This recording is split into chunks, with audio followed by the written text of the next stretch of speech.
Hello everyone, welcome to Ashu academy banking and law. आप सभी viewer का बहुत बहुत स्वागत है। आईबीपीएस ने आरआरबी लॉ ऑफिसर स्केल 2 की वैकेंसी को रिलीज कर दिया है। आपको पता है बहुत सारे लोगों ने फॉर्म को भर लिया होगा। अब जिन लोगों ने फॉर्म को नहीं भरा है तो वो अब 2 से 5 दिनों के अंदर फॉर्म को भर लें, बहुत लास्ट तक इस फॉर्म को नहीं ले जाएंगे। ठीक है, तो यहाँ पर जो भी नोटिफिकेशन में इंपॉर्टेंट है हम बात करेंगे। आपकी अगर कोई क्वेरी है तो व्हाट्सएप कर सकते हैं, कमेंट सेक्शन में कमेंट करके आप मुझसे पूछ सकते हैं।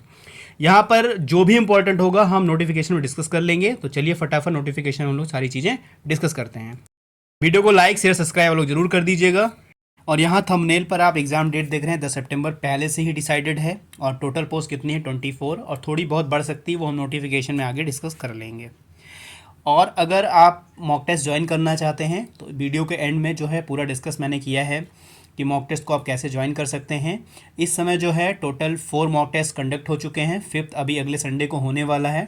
टोटल 15 मॉक टेस्ट कंडक्ट होने हैं प्रोफेशनल वाले लॉ के। ठीक है, जो आपके एग्ज़ाम पैटर्न से बिल्कुल मिलते जुलते होंगे। काफ़ी आपको हेल्प मिलेगी उस मॉक टेस्ट से अगर आप उसे ज्वाइन करते हैं। और प्लस साथ ही साथ फाइनेंशियल अवेयरनेस के 10 टोटल मॉक टेस्ट जो है होंगे।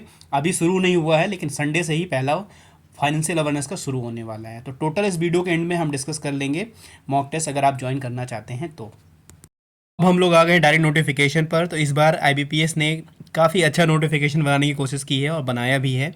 पहले ऐसा नहीं था, पहली बार इन्होंने इस फॉर्मेट में अपना नोटिफिकेशन बनाया है। तो यहाँ पर देख सकते हैं आईबीपीएस जो काफ़ी ट्रस्टेड है एग्ज़ाम कराने के लिए, पर्टिकुलर डेट टाइम पे एग्ज़ाम कराता है और अपनी जो रिजल्ट है वो टाइम पर और इंटरव्यू वगैरह टाइम पर सब कुछ कंडक्ट कराकर, और जो रिजल्ट भी है वो टाइम पे देते हैं। बाकी बैंक अपनी ज्वाइनिंग में काफ़ी लेट लतीफ़ी करते हैं, तो वो तो बैंक का मैटर है। ठीक है, तो यहाँ पर हम लोग देखेंगे कौन कौन सी वैकेंसी आई है इस बार। तो ये सारी वैकेंसी आरआरबी की है। जो ग्रामीण बैंक होते हैं उनमें लॉ ऑफिसर की जो रिक्रूटमेंट होती है उसकी ये वैकेंसी है। अधिकतर जितने हेड ऑफिस होते हैं ग्रामीण बैंक के उनमें ये जॉब होती है लॉ ऑफिसर की। तो हम यहाँ पर इस नोटिफिकेशन में लॉ ऑफिसर की बात करेंगे।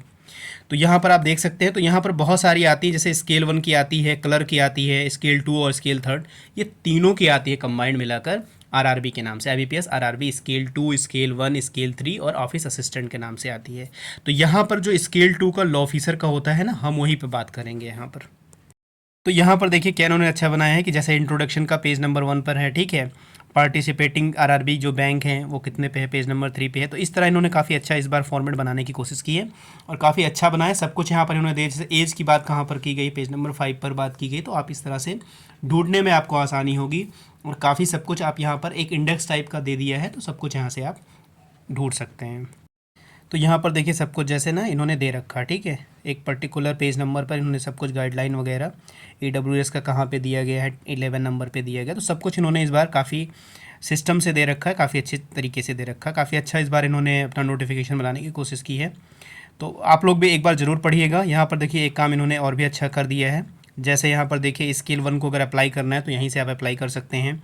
स्केल 2 के लिए और 3 के लिए अप्लाई करना है तो इसी को लिंक आप जो है क्लिक करके अप्लाई कर सकते हैं। और क्लिक फॉर हियर अगर ऑफिस असिस्टेंट यानी कलर के लिए आप अप्लाई करना चाहते हो, तीनों का लिंक आपको यहाँ पर इस बार देने की कोशिश की गई, दे दिया गया है।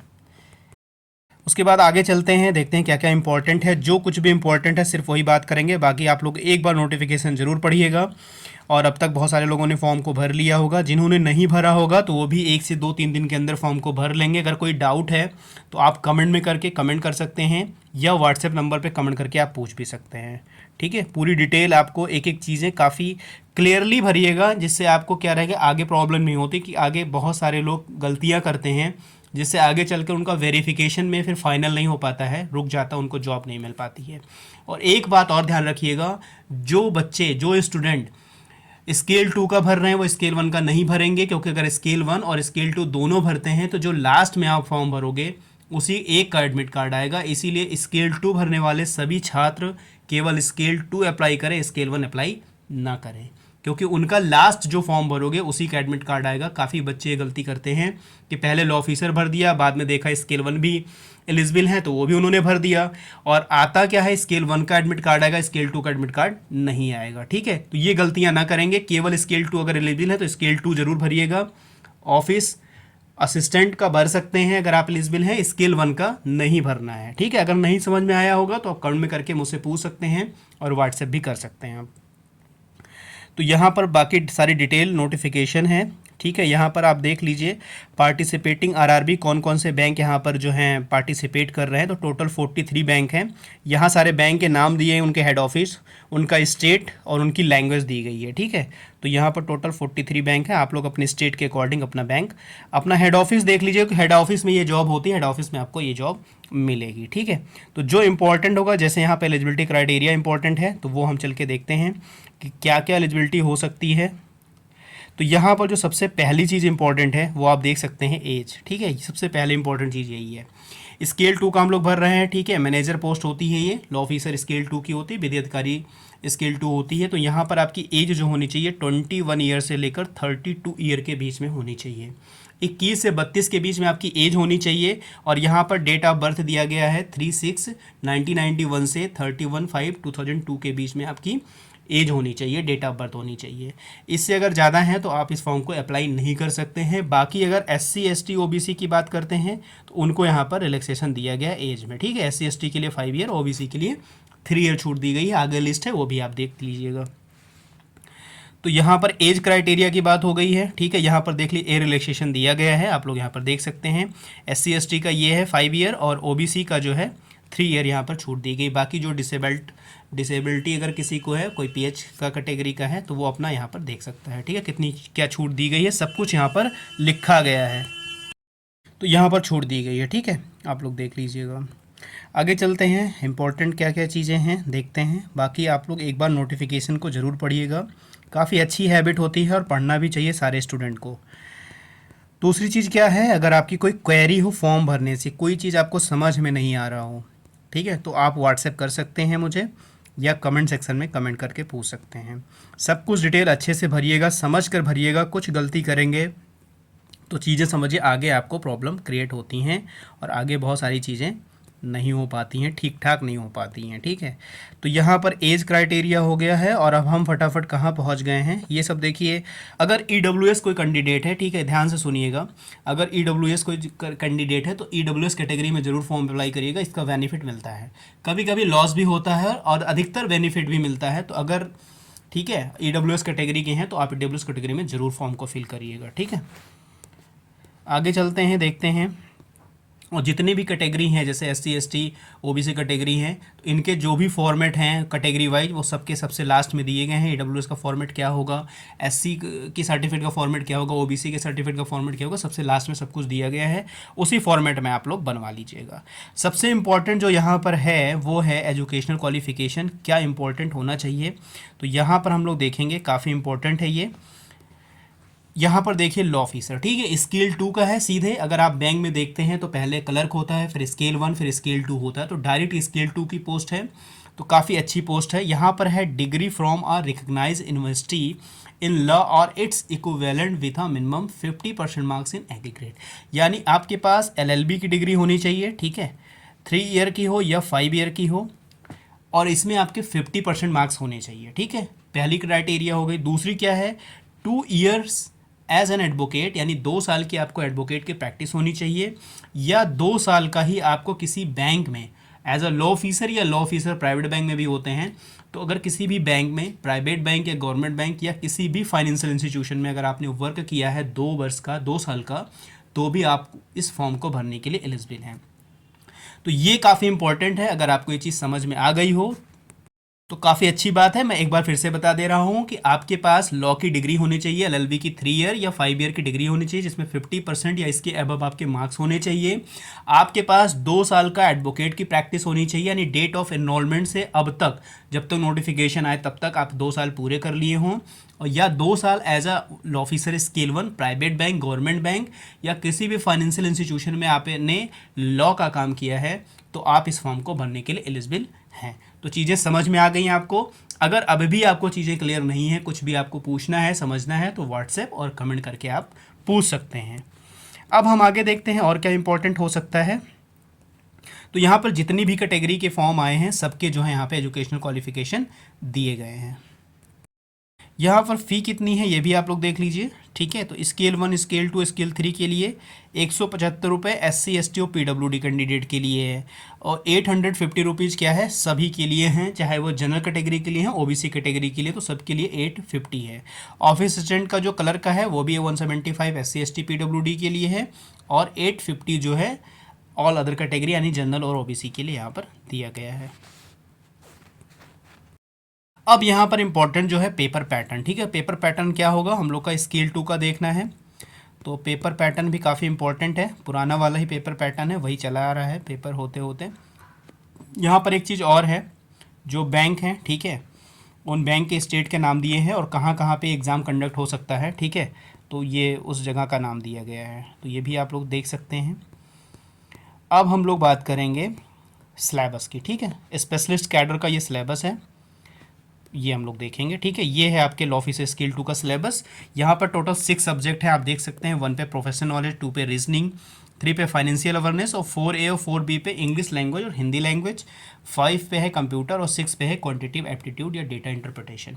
तो यहाँ पर डिटेल बात कर लें हम लोग, देखिए पहला जैसे जो आप पेपर देने जाओगे, टोटल जो टाइम दिया जाएगा आपको 230 मिनट का टाइम दिया जाएगा, यानी 150 मिनट टोटल हुआ ना, 150 मिनट का पूरा टोटल टाइम दिया जाएगा, पूरा कंबाइंड टाइम दिया जाएगा, किसी भी सब्जेक्ट के अलग टाइम नहीं है, इसमें कंबाइंड दिया जाता है। स्केल 1 में कंबाइंड नहीं दिया जाता है, सब्जेक्ट वाइज दिया जाता है, यहाँ पर टोटल आपको कंबाइंड टाइम दिया गया है। पहला जो आपके पास ओपन होगा, जो पहला पेपर ओपन होगा वो होगा प्रोफेशनल नॉलेज, यानी आपका लॉ का पेपर होगा, ये जो पेपर होगा आपके लॉ का होगा, ठीक है। तो ये ओपन होगा, इंग्लिश और हिंदी दोनों मीडियम में होगा, 40 क्वेश्चन होंगे, 40 मार्क्स के होंगे। दूसरा रीजनिंग का पेपर, ये भी हिंदी और इंग्लिश दोनों मीडियम में होगा, 40 क्वेश्चन होगा और 40 मार्क्स के होंगे। तीसरा जो पेपर होगा आपका सब्जेक्ट होगा वो फाइनेंशियल अवेयरनेस होगा, हिंदी और इंग्लिश दोनों लैंग्वेज में होगा, 40 क्वेश्चन 40 मार्क्स के होंगे। बात आती है लैंग्वेज की, इनमें से आपको एक लैंग्वेज ऑप्ट करना है, या आप हिंदी लैंग्वेज लीजिए या तो इंग्लिश लैंग्वेज लीजिए।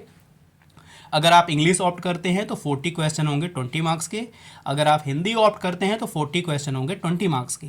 यहाँ पर एक प्रॉब्लम होती है स्टूडेंट की, वो बोलते हैं मैंने पूरा पेपर हिंदी में ऑप्ट किया, क्या मैं इंग्लिश लैंग्वेज को ऑप्ट कर सकता हूँ? बिल्कुल आप ऑप्ट कर सकते हैं। सारे पेपर को आपने इंग्लिश में ऑप्ट किया है, आप लैंग्वेज का पेपर हिंदी में ऑप्ट कर सकते हैं, बिल्कुल आप कर सकते हैं। तो किसी भी लैंग्वेज में आप किसी भी मोड में पेपर दीजिए, बट लैंग्वेज आपके लिए कोई एक लैंग्वेज में आप पेपर दे सकते हैं। और फिफ्थ जो सब्जेक्ट है वो कंप्यूटर नॉलेज, ये भी हिंदी और इंग्लिश दोनों मीडियम में होगा, 40 क्वेश्चन 20 मार्क्स के होंगे। क्वांटिटेटिव एप्टीट्यूड और डाटा इंटरप्रिटेशन जो होगा वो हिंदी और इंग्लिश दोनों मीडियम में होगा, 40 क्वेश्चन और 40 मार्क्स के होंगे, यानी टोटल जो नंबर ऑफ क्वेश्चन होगा 240 और मैक्सिमम मार्क होगा 200, यानी 240 क्वेश्चन होंगे, 200 मार्क्स के होंगे। टाइम आपको कितना दिया गया है? 2 आवर 30 मिनट टोटल टाइम दिया गया है।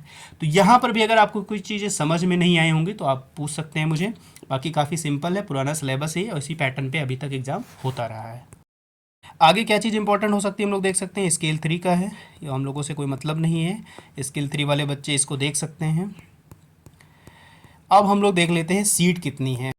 अब हम लोग टोटल सीट देखें कितनी कितनी किस बैंकों में सीटें हैं, तो वो भी काफ़ी इंपॉर्टेंट है, क्योंकि ज़रूरी होता है जितनी ज़्यादा सीटें होती हैं वो हमारे लिए काफ़ी अच्छी होती हैं। वैसे सीट कितनी भी आए हमारी प्रिपरेशन अच्छी होनी चाहिए, और जब हमारी प्रिपरेशन अच्छी है तो हमें कोई दिक्कत नहीं है, कोई प्रॉब्लम नहीं है, सीट चाहे जितनी भी आती रहे। तो हमारी तैयारी कंप्लीट होनी चाहिए, सीट के भरोसे हम बैठे नहीं रह सकते हैं कि सीट कितनी आ रही है, तो हम पूरा कंप्लीट करके बैठे रहें। यहाँ पर एक चीज़ और इम्पॉर्टेंट है जो अनाउंसमेंट में है, देख लीजिए कब से फॉर्म शुरू हुआ है, ये 1 जून से शुरू हुआ है, और 21 जून जो है यानी 21 जून तक लास्ट फॉर्म आप भर सकते हैं। तो बिल्कुल लास्ट तक आप इस फॉर्म को भरने के लिए मत रखिए, 2-4-5 दिनों में सभी लोग, ठीक है, फॉर्म को भर लीजिए। लास्ट टाइम में बहुत प्रॉब्लम होती है, ठीक है, फॉर्म को भरने में कभी कभी कुछ लास्ट मोमेंट में कुछ ऐसा हो जाता है जो हम फॉर्म को नहीं भर पाते तो मिस हो जाता है। तो कोशिश करिए कि 5 डेज़ के अंदर अंदर अपना फॉर्म कंप्लीट कर लीजिए आप लोग, ठीक है। जितना जल्दी कंप्लीट कर लेंगे उतना अच्छा रहेगा, आप लोग अपनी प्रिपरेशन पर ज़्यादा कंसंट्रेट कर पाएंगे और ज़्यादा ध्यान दे पाएंगे। कॉल लेटर कब आएगा, एग्ज़ाम कब होना है हमारा, तो आपको पहले पता है कि आपका एग्ज़ाम जो है 10 सितंबर को पहले से ही डिक्लेयर कर दिया गया है, जो 10 सितंबर को होगा, और आपका एडमिट कार्ड क्या होगा 1, 2, 3 में ही आपका एडमिट कार्ड आ जाएगा, ठीक है। तो यहाँ पे एडमिट कार्ड आपका होगा, यही ऑनलाइन एग्ज़ाम है आपका मेंस वाला सिंगल वाला, ठीक है। तो 10 सितंबर पहले से डिक्लेयर है, कोई भी एक डेट हो सकती है सितंबर में, तो मोस्ट प्रोबेबली आपका 10 सितंबर ही एग्ज़ाम हो। तो ये कुछ इंपॉर्टेंट हो गए। प्लीज़ आपसे रिक्वेस्ट यही है, ठीक है, कि आप फॉर्म को लास्ट मोमेंट तक मत ले जाइएगा, 4 to 5 डेज़ के अंदर आप लोग फॉर्म को भर के कंप्लीट कर लीजिएगा।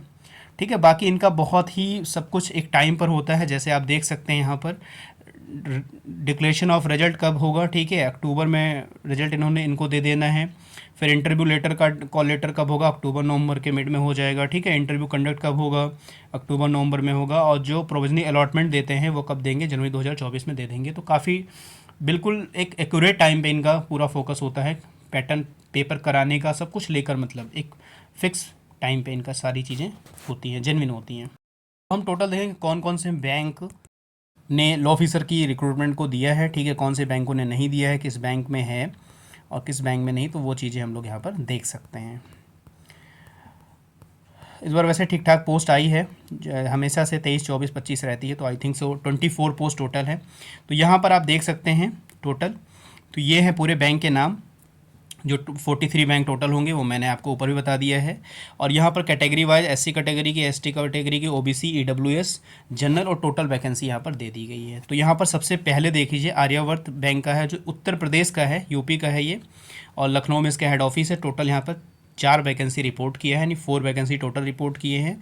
2 जनरल की है, 1 ओबीसी की है और 1 एससी की है यहाँ पर। ठीक है, और उसके बाद दूसरे पर बगिया ग्रामीण विकास बैंक है, टोटल 2 वैकेंसी इन्होंने रिपोर्ट की है, 1 जो है जनरल की है और 1 ओबीसी की है। और ये बगिया ग्रामीण विकास बैंक ये है वेस्ट बंगाल की। ठीक है, ये कोलकाता की है, आप देख सकते हैं। बाकी देखिए, जैसे देखिए बड़ौदा गुजरात ग्रामीण बैंक ने एनआर लिखा है, नॉट रिपोर्ट। ठीक है, आंध्र प्रदेश ग्रामीण विकास बैंक नॉट रिपोर्ट। तो ये सारे बैंक क्या कर सकते हैं, रिपोर्ट वैकेंसी कर सकती हैं।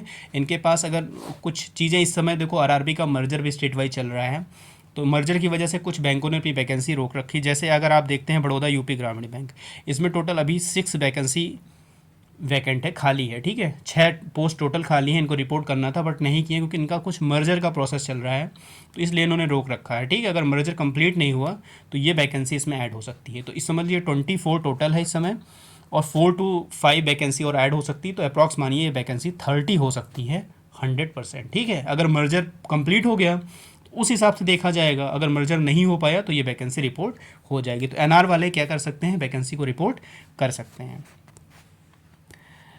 उसके बाद जो हैं वो देख लीजिए, कर्नाटका ग्रामीण विकास बैंक में है टोटल 4। ठीक है, और उसके बाद जो है केरला ग्रामीण बैंक में टोटल 5। आगे देखते हैं, उसके बाद जो प्रथमा यूपी ग्रामीण बैंक, ये भी यूपी का है। ठीक है, टोटल 1 वैकेंसी उन्होंने रिपोर्ट किया है, 1 वो भी जनरल की है। ठीक है, सभी इस कैटेगरी के लिए एलिजिबल हो सकते हैं। और उसके बाद एक सप्तगिरी ग्रामीण बैंक 1 वैकेंसी रिपोर्ट किया है, और उत्कल ग्रामीण बैंक ने टोटल 1 वैकेंसी को रिपोर्ट किया है। उत्तर बिहार ग्रामीण बैंक, ये बिहार की बैंक है, इन्होंने टोटल 5 वैकेंसी को रिपोर्ट किया है, 2 जनरल की है, बाकी ये कैटेगरी वाइज है। और यहाँ पर विदर्भ कोंकण ग्रामीण बैंक 1 वैकेंसी को रिपोर्ट किया। तो टोटल यहाँ पर 24 वैकेंसी रिपोर्ट हुई हैं। और मोस्ट प्रोबेबली अगर मर्जर कंप्लीट हुआ तो उस हिसाब से जो वैकेंसी होगी उस हिसाब से रिपोर्ट होगी। अगर मर्जर नहीं हो पाया तो 5 to 6 वैकेंसी 100% इंक्रीज होने की चांसेस, यानी टोटल 30 पे समझ लीजिए सिलेक्शन होना है। 30 टोटल 30 पोस्ट पे कुल जो है टोटल पोस्ट जो हो सकते हैं 30 हो सकते हैं, ये पूरी संभावना है। तो ये हो गई वैकेंसी डिटेल। ठीक है, और बाकी चीज़ें क्या क्या इंपॉर्टेंट है, और तो कुछ इंपॉर्टेंट होगा नहीं, देख लेते हैं फटाफट। यहाँ पर देख लीजिए आप लोग, जो एग्ज़ाम का सेंटर है ना आपका, ये मेन सिंगल वाला, ठीक है, ये वाला, तो किस स्टेट में कहाँ कहाँ सेंटर है तो आप यहाँ पर देख सकते हैं।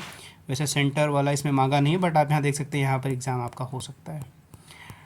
ठीक है, बाकी इतनी इंपॉर्टेंट डिटेल थी जो मैंने आपसे डिस्कस कर ली है। सारे फॉर्मेट जो पेपर के ओबीसी, ईडब्ल्यूएस, एससी, एसटी के जो भी फॉर्मेट सब नीचे दिए गए हैं। ठीक है, आप यहाँ पर देख सकते हैं, और इसी फॉर्मेट में आपको सर्टिफिकेट बनवाना है। तो ये सारी काफ़ी इंपॉर्टेंट डिटेल हो गई। ठीक है, जो आपसे डिस्कस कर ली गई हैं। अगर कुछ छूट जाता है या कुछ आपको समझ में नहीं आता है तो आप मुझे कमेंट में करके पूछ सकते हैं। फॉर्म को प्लीज़ आप लोग जल्दी भर लीजिएगा। चलिए मिलते हैं नेक्स्ट वीडियो में। God bless you to all, thank you for watching. तो आप लोग फटाफट फॉर्म को भर लीजिए और उसके बाद अपनी प्रिपरेशन पर कंसंट्रेट करिए। यहाँ पर बात करेंगे हम लोग मॉक टेस्ट की। ठीक है, एक तो है प्रोफेशनल नॉलेज लॉ की और दूसरी फाइनेंशियल अवेयरनेस की। ठीक है, ये 2 मॉक टेस्ट अभी चल रही है। आपको व्हाट्सएप नंबर लिंक में दिया जाएगा। ठीक है, आप उस पर व्हाट्सएप में अपना नाम और प्लेस लिखकर आप मुझे व्हाट्सएप करेंगे, आपको सारी डिटेल वहाँ पर दे दी जाएगी। यहाँ पर 15 टोटल होंगे प्रोफेशनल नॉलेज लॉ के और 10 होंगे फाइनेंशियल अवेयरनेस के। ठीक है, जिसमें से इसमें से 4 जो है हो चुका है और 5th जो होने वाला है वो नेक्स्ट संडे को होगा। ठीक है, इसमें अभी कोई नहीं हुआ है, इसी के साथ पहला होगा, इसी संडे के साथ इसका पहला फाइनेंशियल अवेयरनेस का होगा। यहाँ पर आपको मॉक टेस्ट ज्वाइन क्यों करना चाहिए? क्योंकि ये मॉक टेस्ट आपके एग्ज़ाम के पैटर्न से बिल्कुल सेम मिलता रहता है। जो क्वेश्चन आपके एग्जाम में जिस फॉर्मेट में आते हैं उसी फॉर्मेट में इस मॉक टेस्ट में मैं आपसे प्रश्न पूछता हूं। तो मॉक टेस्ट देना क्यों चाहिए? क्योंकि अभी तक आपने जो कुछ भी पढ़ा है तो आप क्या गलतियां करते हैं, कितना वहां नेगेटिव करके आते हैं, कितना पॉजिटिव करके आते हैं, ये आपको पता वहां नहीं चलता, क्योंकि कोई आंसर की कुछ भी मिलता नहीं आपको।